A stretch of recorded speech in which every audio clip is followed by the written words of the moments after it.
మనం కంటితో చేసే పాపం అంటే అదే నేత్రాశ. నేత్రాలతో మనం అనేక రకాలమైనవన్నీ చూస్తూ ఉంటాం.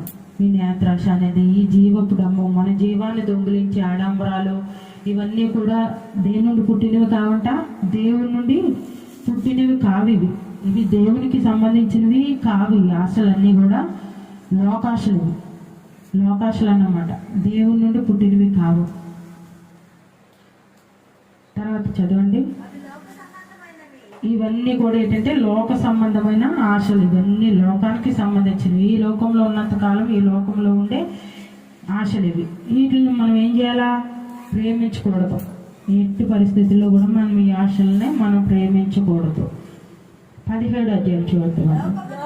లోకమును దాని ఆశయు గతించిపోవచ్చున్నవి కానీ దేవుని చిత్తమును జరిగించేవాడు నిరంతరము నిల్చును. లోకం